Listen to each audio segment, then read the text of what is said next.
ভোর রাত্রে যখন সাহরি খাইতে উঠবেন, সাহরি খাওয়ার পর ফজরের আজানের আগে আপনি 10 মিনিট 5 মিনিট একটু আল্লাহর কাছে কেবলামুখী হয়ে হাত তুলে রুমের লাইটটা বন্ধ করে একটু আল্লাহর সাথে কথা বলবেন।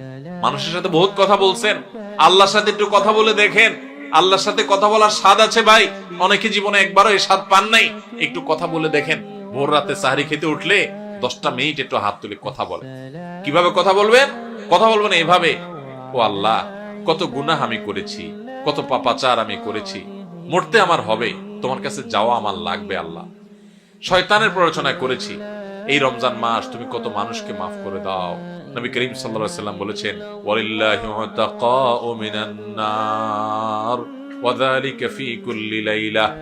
রমজানের প্রত্যেক রাতে আল্লাহ তাআলা অনেক মানুষকে সাধারণ ক্ষমা ঘোষণা করে দেন, যে যাও অমুক অমুক অমুক অমুক, যাও তোমাদেরকে মাফ করে দেওয়া হলো, জাহান্নাম থেকে মুক্ত ঘোষণা করে দেওয়া হলো।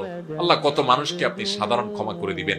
আল্লাহ আপনার সাধারণ ক্ষমা পাওয়ার জন্য কোনো যোগ্যতার দরকার হয় না, আপনি চাইলে যাকে তাকে মাফ করে দিতে পারেন। দুনিয়ার প্রেসিডেন্ট প্রধানমন্ত্রী চাইলে একটা দেশের যাকে তাকে যা খুশি তা দিয়ে দিতে পারে। তাদের যদি ক্ষমতা, তারা তো মানুষ। আল্লাহ আপনি তো মহান সৃষ্টিকর্তা, আপনি তো চাইলে আমার সব অপরাধগুলো মাফ করে আমাকে ফেরেশতা বানায় ফেলতে পারেন, পারেন না আল্লাহ? তো আল্লাহ আপনি আমাকে মাফ করে দেন। একটু আল্লাহর সাথে কথা বলবেন, একটু দোয়া করবেন, একটু চোখের পানি ফেলবেন, একটু সেজদায় যে আল্লাহর সাথে কথা বলবেন, একা একা কথা বলবেন। এই সুযোগ গত বছর রমজানে অনেকে পাইছে, এই বছর তারা মাটির নিচে চলে গেছে।